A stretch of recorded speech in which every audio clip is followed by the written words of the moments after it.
नमस्कार बंधुगण, आज हम बात करेंगे प्रभु श्री राम ने देवराज इंद्र के पुत्र जयंत की आंख क्यों फोड़ी थी। तो चलिए शुरू करते हैं हमारी कहानी। बात उस समय की है कि जब भगवान श्री राम, देवी सीता तथा लक्ष्मण जी जब वनवास व्यतीत करने के लिए पंचवटी में रह रहे थे, तब पंचवटी में बसंत ऋतु होने के कारण अपनी पूरी श्रृंगार में था। हर जगह हरियाली ही हरियाली था तथा पूरा वातावरण सुगंधित पुष्प से महक रहा था। वन की यह खूबसूरती देखकर माता सीता ने इस वातावरण में मोहित हो चुके थे। भगवान श्री राम ने देवी सीता को बसंत ऋतु की भेंट देने के लिए वन की सबसे सुंदर पुष्प को माला करने के लिए चुना तथा एक सुंदर माला बनाकर देवी सीता को प्रभु श्री राम ने भेंट दिए। देवलोक में भी देवताओं के मध्य भगवान श्री राम की वनवास के संबंध में अधिकतर चर्चा होती रहती थी। देवराज इंद्र के पुत्र जयंत इन चर्चाओं की बहुत रुचि लेकर सुनता था। देवराज इंद्र के पुत्र जयंत को ये बात पर विश्वास नहीं होता था कि स्वयं भगवान विष्णु के अवतार प्रभु श्री राम एक सामान्य मनुष्य के रूप में वनवास के कष्ट को झेल रहे हैं। उनके मन में संदेह हुआ कि क्या सच में श्री राम स्वयं भगवान विष्णु के अवतार है या फिर नहीं। ऐसा सोच के जयंत ने प्रभु श्री राम जी की परीक्षा लेने के लिए सोची। जयंत को अपने ऊपर बहुत अभिमान था कि उसके पास बहुत तेज गति है तथा इस अभिमान का कारण ये था कि जब समुद्र से अमृत निकला जा रहा था, तब असुरों से इसकी रक्षा के लिए अमृत को जयंत को दिया गया था। जब इस अमृत को प्राप्त करने के लिए असुरों ने जयंत के पीछे पीछे भागे, तो फिर जयंत हवा की तेजी से उनसे दूर निकल गए।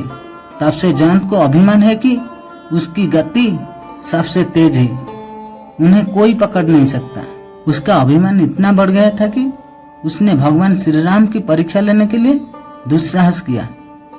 फिर जयंत ने एक कावा का रूप धारण किया और पंचवटी में जाकर एक पेड़ के ऊपर बैठा, जिस पेड़ के नीचे माता सीता और प्रभु श्री राम ने बैठे थे। उस माला को लेकर माता सीता ने बहुत प्रसन्न हो गए थे। ये देखकर जयंत को प्रसन्नता नहीं हुई और वो वृक्ष से नीचे आया और माता सीता के ऊपर प्रहार करने लगा और फिर वापस वृक्ष के ऊपर चला गया। प्रहार इतना तेज था कि माता सीता के पैरों से खून निकलने लगी। ये देखकर प्रभु श्री राम को क्रोध आ गई और उन्हें पता चल गया था कि ये किसने किया है और किस मंशा से किया है। उन्होंने पास में पड़े एक सरकंड को उठाया और उससे अपनी धनुष पर रखा और निशाना साधते हुए उस सरकंड को आदेश दिया कि दुष्ट को दंड दे।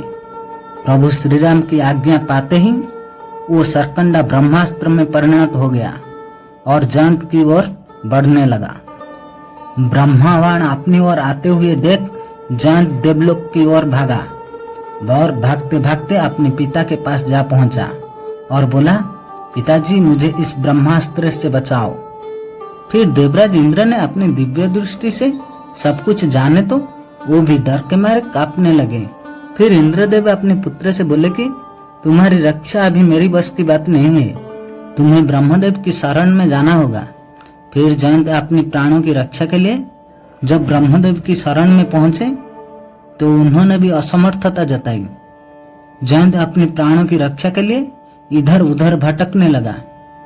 भागते भागते नारद मुनि के पास जा पहुंचा और बोले, आप तो नारायण के भक्त हैं, कृपया मुझे उनकी कोप से बचने का कोई उपाय दीजिए। नारद मुनि को जयंत के ऊपर दया आ गई, क्योंकि जयंत को अपनी दुष्टता और गलती का एहसास हो गया था। नारद जी ने जयंत को बोला कि अब तुम्हारे बचने का एक ही मात्र उपाय है, माता सीता के चरणों पे जाओ और उनसे अपने प्राणों की रक्षा के लिए प्रार्थना करो। ये सुनकर जयंत तीव्र गति से माता सीता के पास जा पहुंचा और उनके चरणों में गिरकर अपने प्राणों की रक्षा के लिए प्रार्थना करने लगा। ये देखकर माता सीता ने जयंत को क्षमा कर दिया तथा प्रभु श्री राम से बोले कि प्रभु, ये ब्रह्मा बाण आप वापस ले लीजिए। फिर प्रभु श्री राम ने जयंत से कहा कि मैंने ब्रह्मा बाण को आदेश दिया है कि आपको दंड देकर लौटे। बिना दंड देते हुए ये बाण नहीं लौट सकती है। यही कारण की वजह से जयंत की एक आंख फोड़कर ब्रह्मा बाण ने राम जी के पास लौट गई। माता सीता और प्रभु श्री राम की कृपा से जयंत की प्राणों की रक्षा हुई। तो फिर आज इतना ही। अगली वीडियो में और नई नई कहानियाँ लेकर आएंगे। धन्यवाद। तो बोलो श्री राम रामचंद्र की जय।